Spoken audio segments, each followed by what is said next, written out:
Hello and welcome back to my YouTube channel for another Spooktember video. So today I'm going to create a little bit of a 3D assemblage box.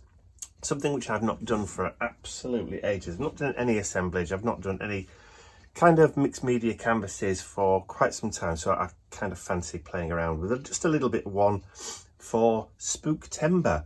So I've created myself a little 3D coffin tray just by using some MDF. I've got two layers of 6mm MDF and one base layer of 3mm MDF just to kind of create this coffin shaped tray that I'm going to work in. And I've only done it small, so it's only 5 inches by 3 first, 5 by 3. So you're looking at 7.5 centimeters by about 125 mil, 7.5 centimeters by 12.5 centimeters, 125 mils by 75 mils. There you go. Let's get it all right. New money and old money.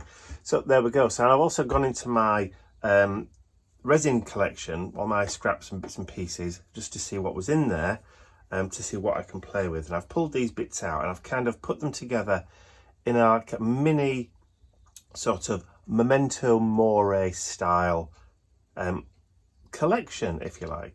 So when I went to get my super thick slap it on this morning, I'd realised that I'd not cleaned the top of the lid properly before I put it on last time I used it, and now I can't get it off. Oh, there we go. Ha ha, it's just come off. Smashing. I must have weakened it earlier. So that's what we're going to do to start off with then. So I'm going to start gluing some stuff down before painting. So I'm going to dip into my pot and then just start adding a little bit of that glue onto the backs. Just butter the backs a little bit. Like so. So I'm going to start filming this, but I may have to stop. We're expecting our electrician to come back today. It's 7:30 in the morning at the moment, and the electrician's coming back today to swap the lights out again in my studio. When we originally asked for the lights to be put in to the shed, I asked for daylight bulbs to be put in. They didn't put daylight ones in. 6,500 Kelvin, 6.5K. They put 400 in instead. You know, which is still bright for some things, but not for what I want. So they're coming to replace them again. So this will be the third lot that they've put in because they've not quite managed to get it right yet.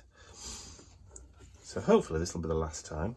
And also, with any luck, they'll be bringing the new wireless router, which will enable myself and Ian to start doing some live streams from the shed,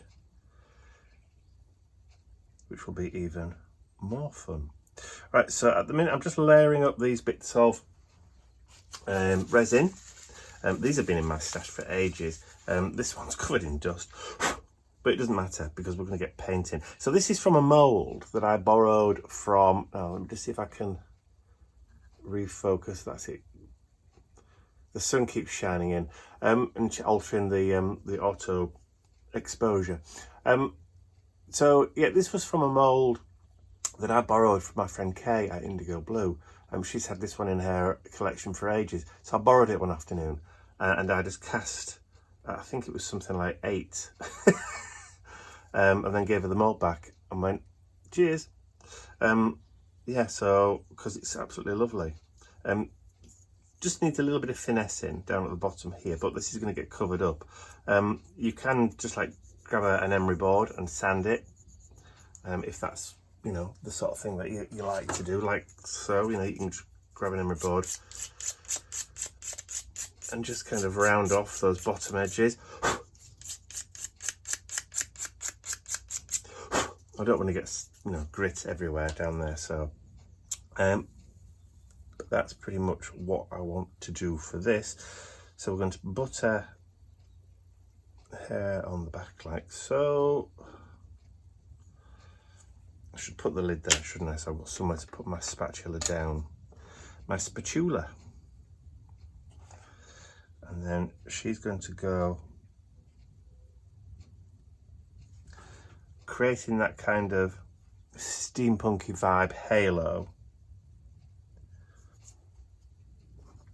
And then this large clock piece here, which is from a stopwatch, I'm going to throw on the floor. No, I'm just going to butter the sides.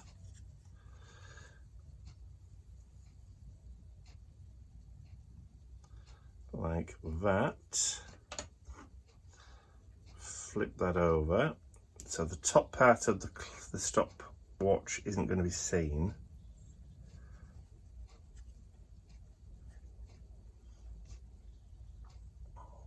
See, she's got her eyes closed. That's what made me think about the Memento Mori aspect of this thing.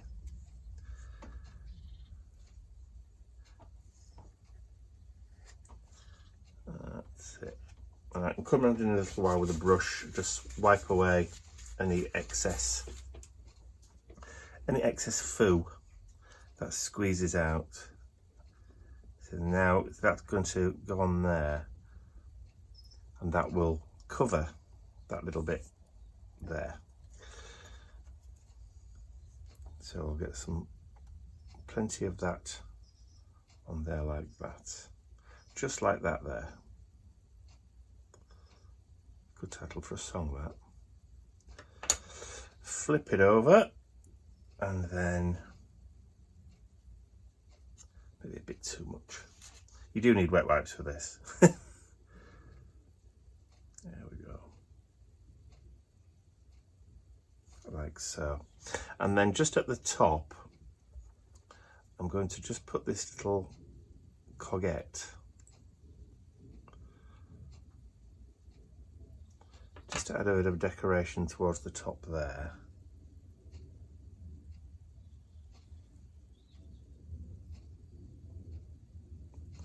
And then just to finish off that little heart, a little bit on there, like so. I'm hoping you can see this because the sun's just started streaming through the window and I can't really see my TV screen anymore because it's just lit up. There we go. So what I'll do is just grab a little brush, and I'm just going to go around and wipe away any excess glue that's just decided to poke itself through. Now we are going to be painting this when these little elements are dry, so we don't really need to go too mad with the cleaning, because like I said, they will get covered and painted out anyway, but I don't want to lose any of that detail.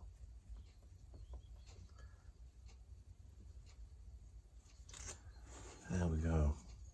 So we've got two choices really. We can leave this to dry au naturel, or we can get the heat gun on it. And because I want to try and get the project done as quickly as possible, what I will do is I will clean that off properly before putting it away this time, because that just took forever to get the lid off. I'm going to get the heat gun on it.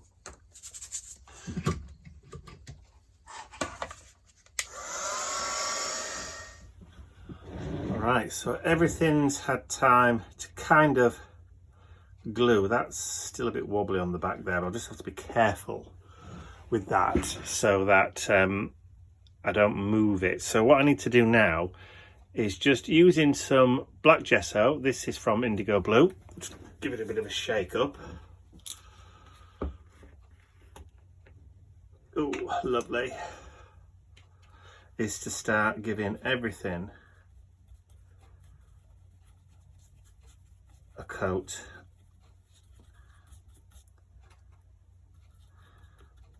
And like I said before, I just need to be a little bit mindful of the fact that the glue might not yet have set fully.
Okay, so I think that's enough for that first coat of gesso. And as you saw probably when I was fast forwarding, that the moth started giving me a little bit of trouble. Naughty moth. So what I'm going to do is I'm going to grab a wet wipe, clean my hands and clean the desk, and then I'm going to put this to one side and I'm going to let it dry au naturel, because if I try and heat it too much now, it's just going to dry on the outside and stay soft in the middle, which is not really what we want. And also it might force the paint, the gesso, to bubble a little bit, and I don't want that to happen either. So I'm going to leave this as it is for the next hour or two, I think, then I'll come back and do a second coat. So I will see you in a little while. Alrighty, so we've got our little assemblage frame all put together. So what I want to do, rather than just paint it with gold and that kind of stuff, I wanted to give it a little bit of a steampunky treatment today. So I've gone into my paint collection, I've pulled out this pot of green verditer, which is like a really beautiful kind of verdigris, as in the name verditer. So it's actually a proper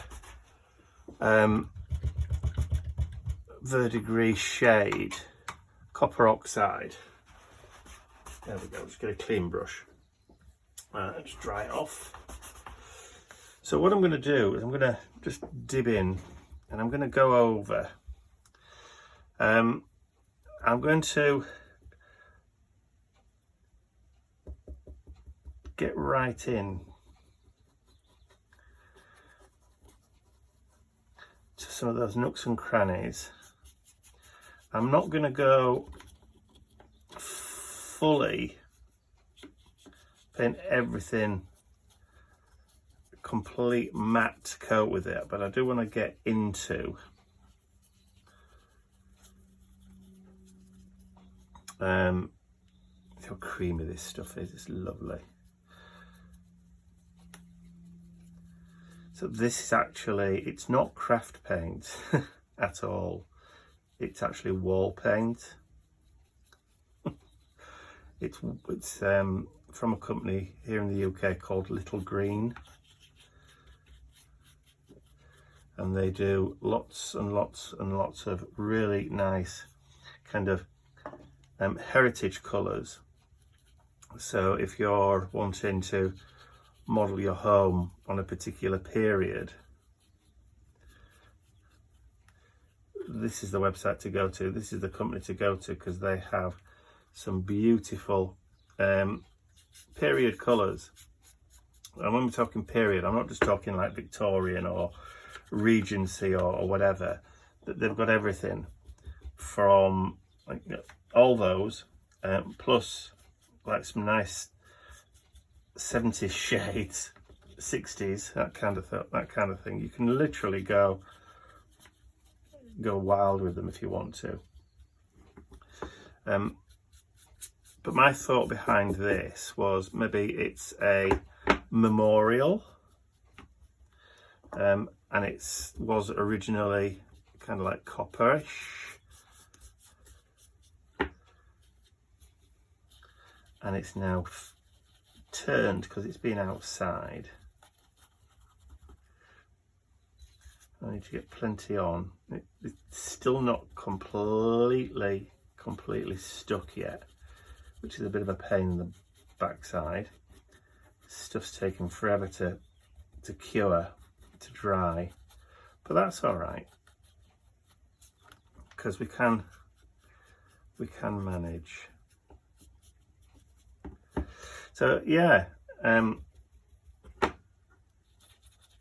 this little mixed media assemblage thing, it's weird. I haven't done any for ages, and then all of a sudden I get the inkling to do them, and I end up doing 2 in a short space of time. I've done another, depending on which order I actually release the videos in.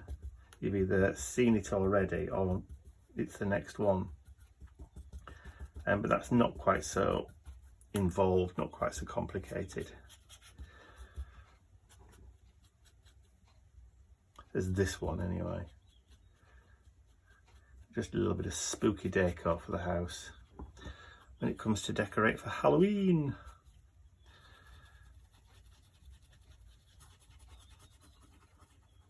But again, mixed media.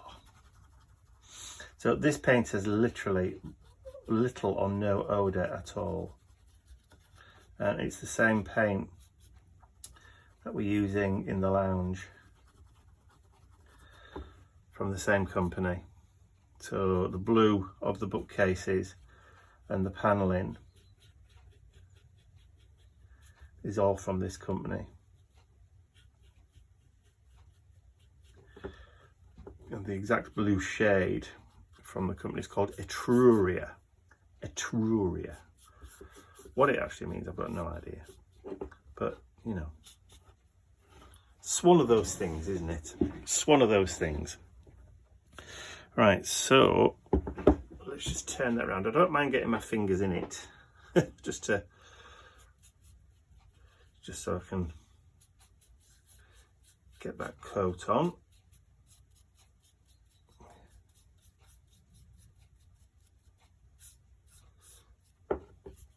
So the thing with doing steampunky, coppery kind of projects is that people always put the copper on first and then they spritz with like the verdigris colour, which I don't wish to burst anybody's bubble or anything,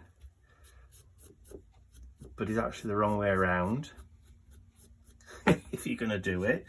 Because if you think about it, if something's been left outside, if something copper's been left outside, then it would go verdigris all over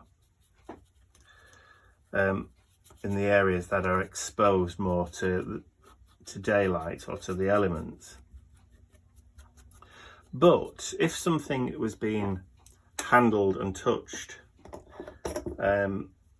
cleaned, polished or whatever, then that verdigris would be rubbed off, revealing the copper underneath. So if you want to get a proper verdigris effect, you need to put the verdigris on first and then come back over again and dry brush with your copper in all the highlighted areas, because it would be the highlighted areas, the raised areas, because it's the raised areas that would get rubbed and touched and that kind of thing, as you will probably see in a minute. So that literally will dry almost instantaneously, because I've got the heating on full belt in here this morning. So what I'll do is I'll just give that a blast over with the heat gun, and then I'll come back in with some copper luscious pigment powders. Okay, indigo blue, penny dreadful, copper metallic pigment powders. Why does that keep rolling to the middle? It's almost like it's attracted to it. So this is the gilding gum. So this is the gloss glue, if you like. It dries shiny. So if you've not seen me use this before, it looks milky, but dries completely and utterly clear and glossy. And what I'm doing is I'm just mixing in these dry pigment powders to create a metallic paint.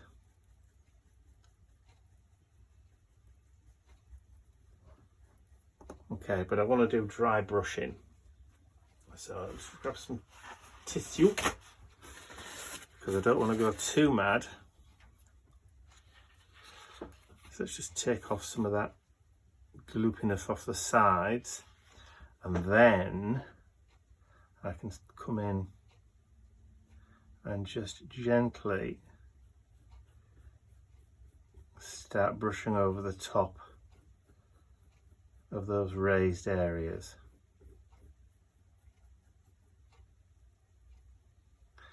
Just small amounts.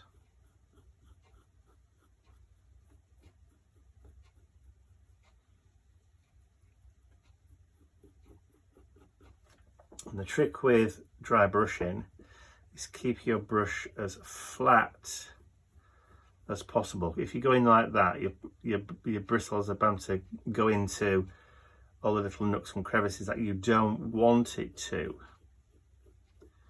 Whereas if it's flat, it tends to just skip over the surface,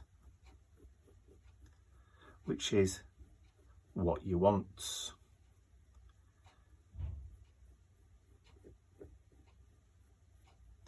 So now if I start brushing that way, it's just going to pick up on the raised bits.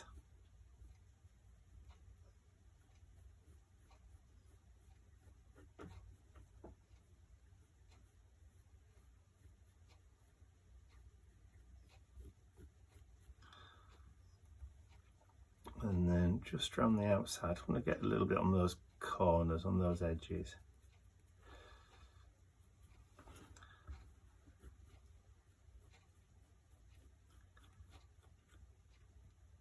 And with something like this, I like to do lots and lots of little layers if you can.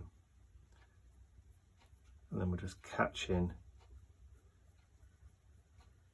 the raised areas. So the face will be interesting.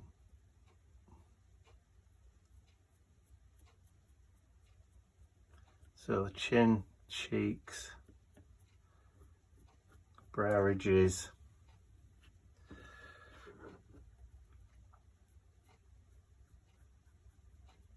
the hair,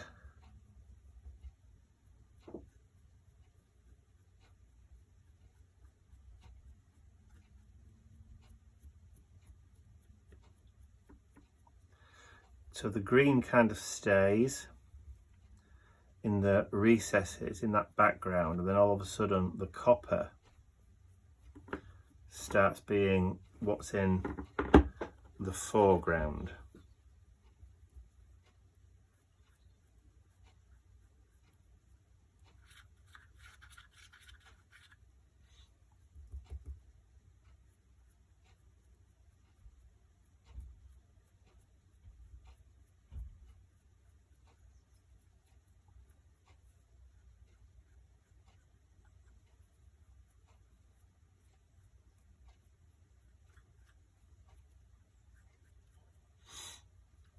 And then we'll get on the heart.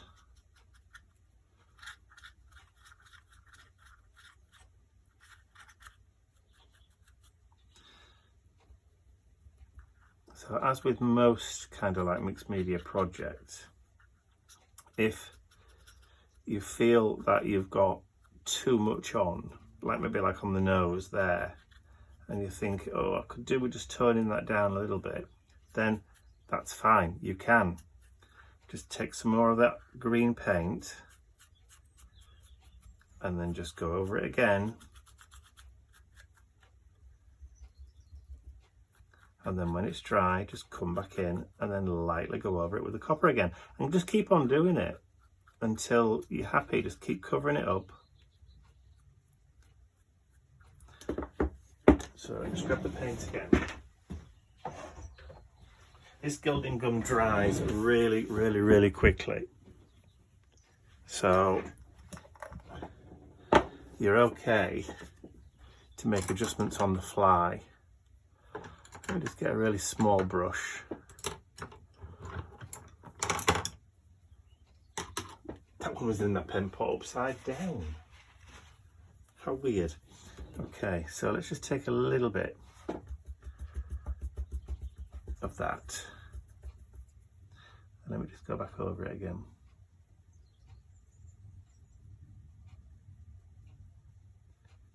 You see how it just kind of like masks it? Maybe a little on the chin. That'll do. All right. I think I'm going to leave that just for a few minutes, just for it to kind of like dry and settle.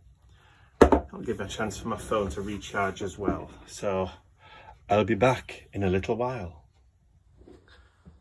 All right, so that's had a few minutes to dry, and I have just brushed over a little bit just with that copper that I had left there. So as you can see, looking a little bit more realistic.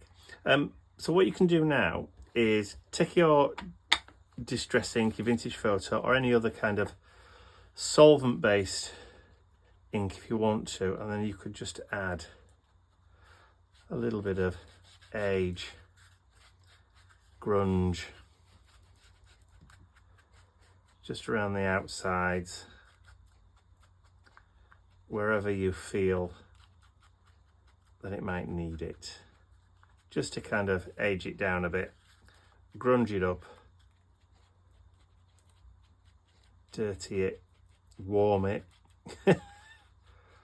wherever you think.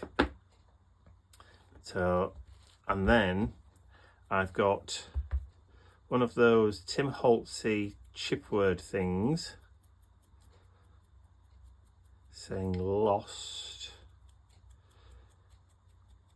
because we are kind of doing this as a Memento Mori kind of thing, with it being a Halloweeny project. So let's just add some of that distress ink around the outside, and then for glue I've got some of the indigo blue grab and go, which I'm going to just dollop on the back, and then I'm going to place at the bottom just as my kind of final embellishment for this little project assemblage.